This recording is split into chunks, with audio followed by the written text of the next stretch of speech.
Neste momento eu tento também me aventurar e fico de repente um epidemiologista, mas os impactos no setor da saúde, portanto, dependendo, é aquilo que a gente disse, dependendo dos comportamentos coletivos que nós vamos ter, dependendo da obediência ou não coletiva que nós vamos ter, então nós podemos ter uma situação ou controlável ou uma situação descontrolável. Então, o cenário que foi dito ontem, naquela reportagem que nos referimos aqui, feito pelo porta-voz, portanto, era o cenário pessimista, onde o nosso sistema de saúde, em momento algum, estaria em condições de dar resposta àquilo. Não sei, se calhar morreria metade da população em Moçambique. Exato. Essa é a verdade. Se fizermos as contas de forma fria, chegaremos rapidamente a essas conclusões. Este impacto econômico, portanto, que vai derivar dessa crise sanitária, portanto, ela é clara, né?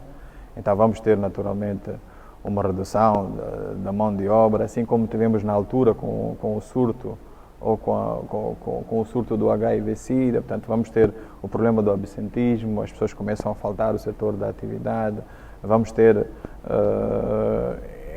esta repetição ou este levantamento em cadeia da suspensão, não sei, daqueles contratos precários. Eu não sou também legislador ou jurista, mas entendo que aqui há setores que vão ter várias dificuldades inerentes, portanto, de um trabalhador que se apresenta num estado não saudável.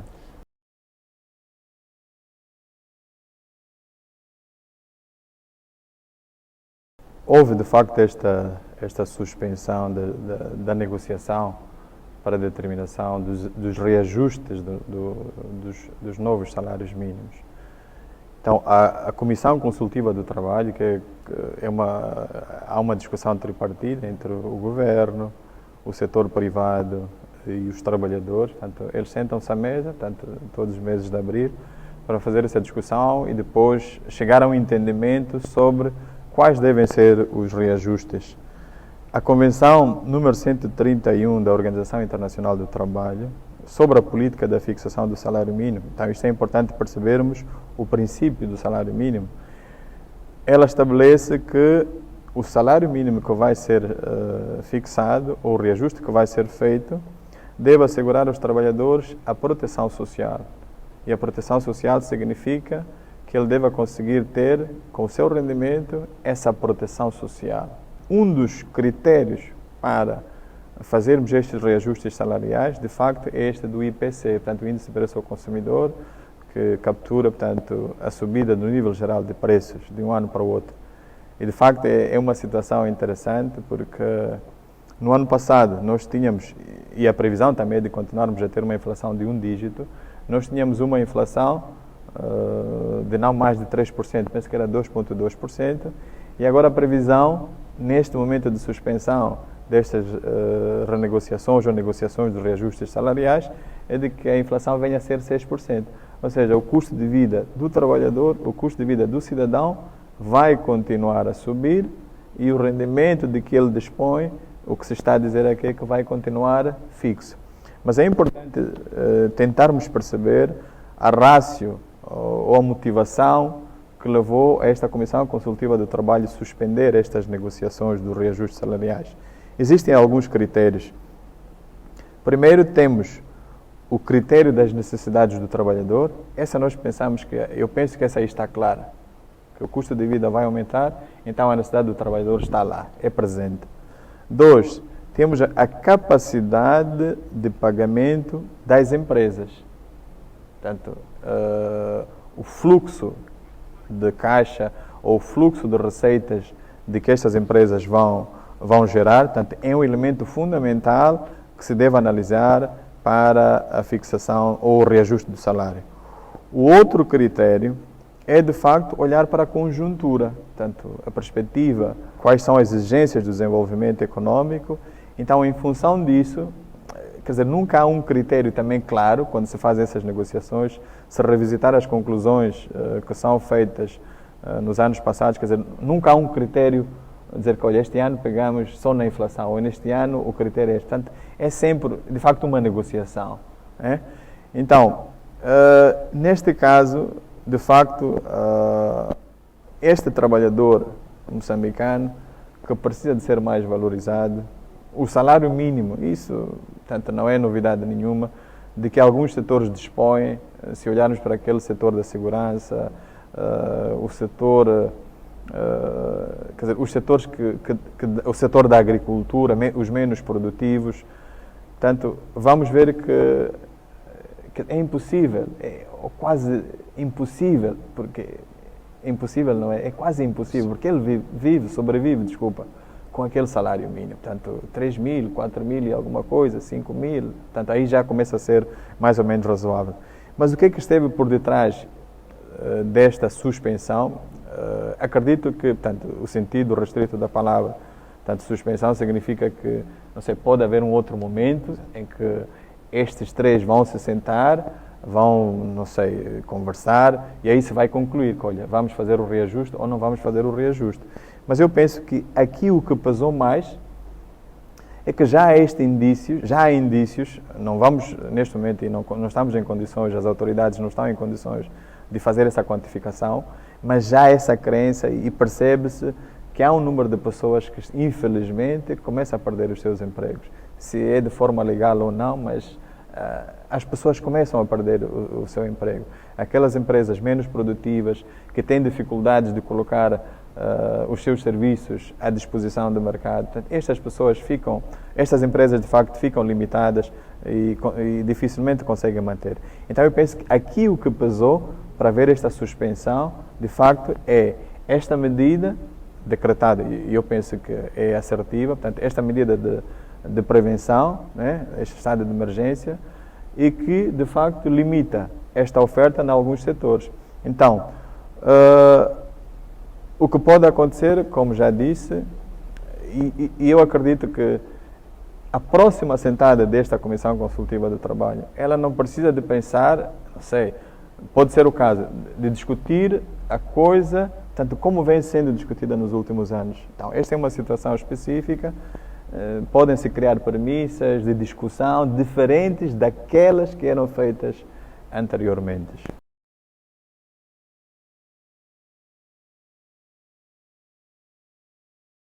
As previsões são as previsões e às vezes até há contradições. O Banco Mundial faz uma previsão, o FMI faz outra, o nosso governo também faz outra. De facto, há essa perspectiva de haver uma redução a nível da procura global, para este número que fez referência. Há uma perspectiva também de haver uma redução do crescimento dos países da zona da África subsaariana, onde nós fazemos parte, portanto, uma recessão de cerca de 1,6%, e é uma recessão histórica, portanto, uma redução histórica.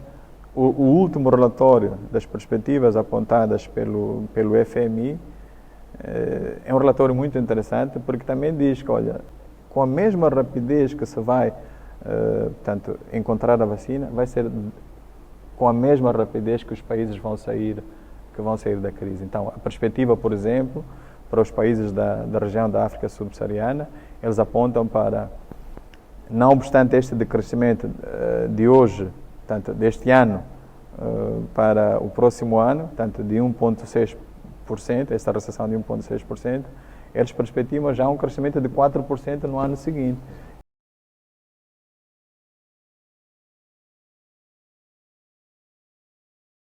Primeiro, é preciso dizer que a suspensão deste serviço da dívida, quer dizer, não é na totalidade, é por um período de não mais de um ano. E isso pressupõe que depois de um ano o país esteja em condições de continuar a honrar com os seus compromissos. Então é uma suspensão temporária, portanto não é, na verdade, um perdão da dívida.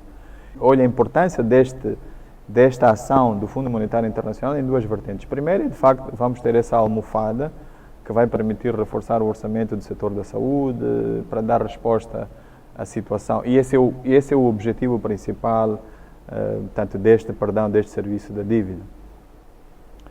Mas estes 15 milhões de dólares norte-americanos, portanto, se comparados com o tamanho ou com o bolo do serviço da dívida que Moçambique tem para este ano, portanto, não chega nem a 0,00, quer dizer, uma coisa insignificante, olhando para o serviço da dívida. Mas, é isso que estávamos a dizer, portanto, é um ato que mostra que as instituições, portanto, que nós temos no país, começam, porque já houve este pedido, portanto, por parte do governo moçambicano, de recuperar algumas linhas de financiamento do FMI para o apoio ao orçamento do Estado, depois do problema do escândalo das dívidas ocultas, dívidas, não sei, soberanas, quer dizer, há muitas terminologias, mas o escândalo da dívida pública nos colocou, portanto, numa situação de falta de credibilidade, numa situação de problema de transparência, dos recursos que provinham,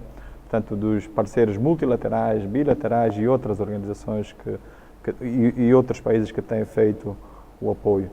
Então, este sinal do FMI, portanto, eu olho portanto, não os 15 milhões em si, mas portanto, o resgate, para mim é isso, o resgate, portanto, o resgate da credibilidade do país. Portanto, sendo o FMI instituição que é, portanto, que nós todos percebemos o papel que ela tem no mundo todo e a influência que ela tem.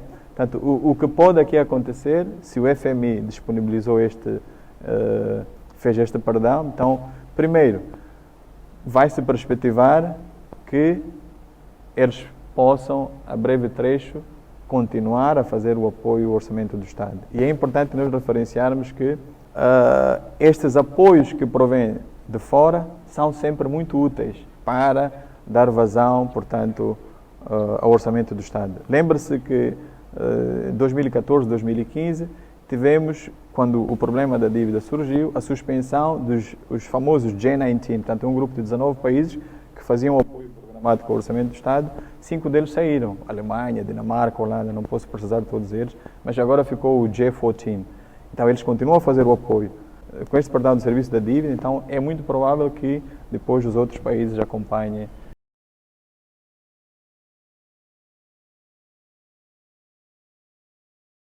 Portanto, na Zambésia há um táxi de bicicleta. Então é difícil eu chegar à Zambésia e olha, você para lá a bicicleta porque estamos nesta situação. Então, eu penso que o que deve acontecer, e é preciso identificar os diferentes grupos que estão neste setor, é preciso lhes entregar formas de continuar a exercer a sua atividade, ainda que num ritmo diferenciado, mas protegidas. Já há soluções muito simples, portanto, todas as senhoras têm uma capulana em casa, não sei, se ela permitir, rasguemos uma capulana e fazemos a capulana do último 7 de abril, sim, fazemos uma máscara. A outra, não sei, solução é esta, que de facto é importante, de forma rápida, porque nós tivemos o ciclone Idai, o ciclone Kenneth, a reação, portanto, o período pós-emergência ou a reconstrução, portanto, é um momento lento, portanto, são desembolsos muito mais lentos do que este. Então, aqui é preciso que os desembolsos sejam rápidos, porque estamos a falar de alguém que pode ficar privado de fazer o seu sustento e não tenha rendimento algum em casa. Isso depois pode despoletar uma série de problemas sociais. Então, é preciso que estas pessoas sejam rapidamente identificadas, sejam rapidamente mapeadas, para que beneficiem de apoio, tanto em produtos, tanto numa cesta básica, ou simplesmente just give money to the poor, quer dizer, dê dinheiro, quer dizer, uma renda, estabeleça-se, não sei, 500 meticais, por onde aqui estou a falar números que precisariam depois, não sei, estou a olhar para o intervalo daquilo que é a cesta básica, de 500 a 1000, portanto, olhar em função dos recursos de que o Estado dispõe, identificar essas pessoas e depois fazer essa alocação. E, no fim, eu penso que o centro disto tudo não é a economia. O centro disto tudo, eu já disse no artigo meu de opinião, são as pessoas.